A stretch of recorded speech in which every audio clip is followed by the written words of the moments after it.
I felt someone sitting right by me. I thought it was one of my buddies.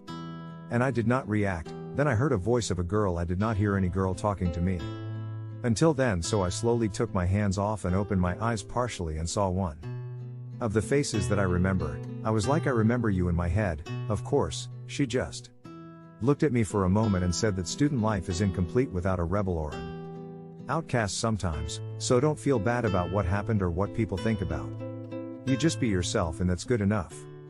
I was confused and looked at her for some time, just listening to her and observing her every detail. Sweet and positive voice, deep black eyes with specs on, and her short length hair and the dimple on one of her cheeks. I felt like I was talking to a cute child. She was not the most beautiful girl I know, nor the best in that a world. Yet I was not able to shift my eyes off her. She gave me a comfort that I did not know that I wanted. Comfort from a stranger. A stranger comforting my feelings, which I never experienced or explored. No event dreamt of such feeling. I wondered what I felt and what I saw in her. It was just her face and her voice racing in my heart, without a pause or a break. I don't know what to think or what to imagine. Everything is new and feels different. I just found a new hunger and thirst to see her face and talk to her again and again. And I want to feel her presence right by me. What were you and what are you to me? Those were the thoughts in my head. I thanked her and asked her for her name. She replied her name is Bhavani. Instantly my head was comparing my name right by her name.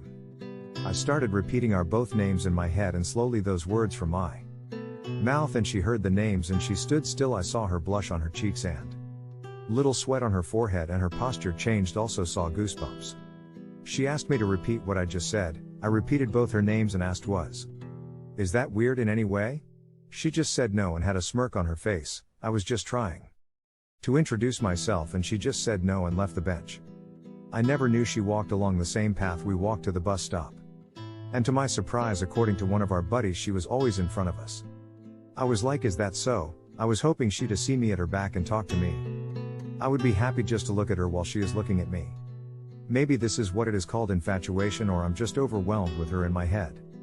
I just got home and done with some college work and also finished some chores and then what's left TV, CN and Pogo. Yeah, I'm a grown man and I watch cartoons on TV and also Power Rangers too, so just keep reading. When all was said and done, my head was still clouded with that incident of her talking to me and random thoughts about me and her in imaginary scenarios in my head, and I would literally blush at that imaginary stuff.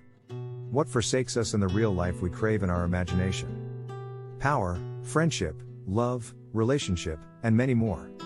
This shell of blood, bone, muscle, and brain craves many things that it cannot understand. Desires of the skin and heart do not come true every time, yet this soul tries its hardest to make it a possibility to reach, and in our heads our imaginary dreams make them real, so we feel motivated to reach that exact dream with all we have. But we know the truth. We wake up and say it was a good dream and get on with our lives. Even though we crave it, sometimes we leave it. I hope that makes sense, I guess. Now, where was I?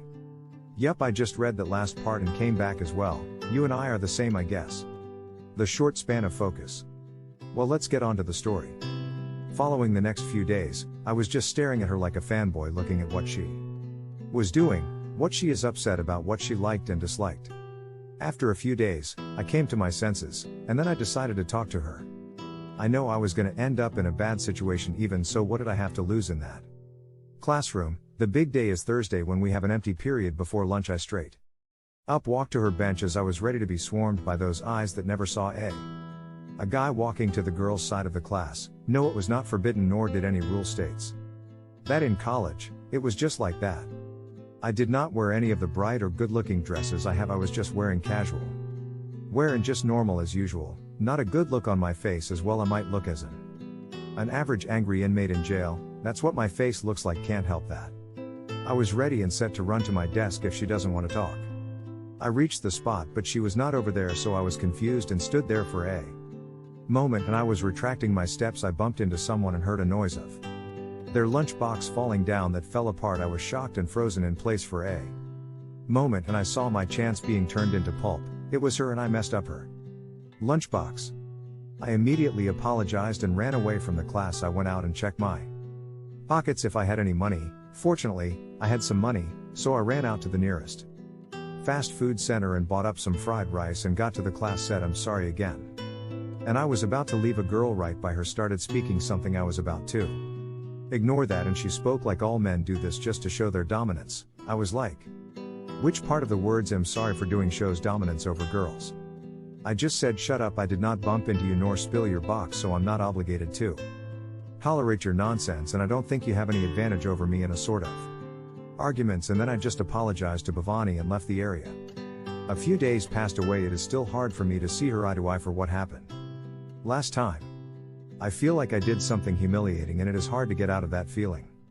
I know she had a bad impression of me for what I did, and yet I wanted to get close to her. All the fantasies I'm having are nonsense, and yet I blush when I imagine them. I know I was overdoing it in my head, and all the thoughts in her face while that happened. I can imagine her talking to her friends about me, about others, but this is one of the men's insecurity. My heart's desires were like an unscratchable itch, can't ignore it and can't scratch. We know if we scratch it we have to face some serious trouble, but if we ignore it, that itch will never be off us. Yet this desire in my heart surrounded me like nothing I ever saw in my days before. One evening while we were walking our way, I saw her and caught up with her and her. Walking right next to her, I greeted her hi and asked how was she doing. She smiled and said, you should know you were looking at me all day. I was shocked and embarrassed and had a cold foot. I wanted to run away.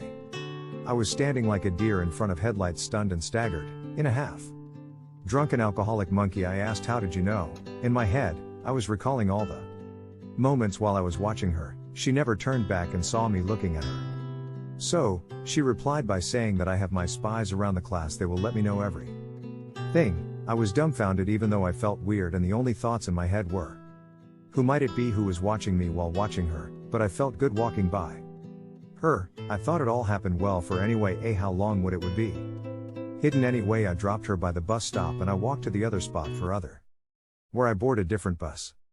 Thank you for watching.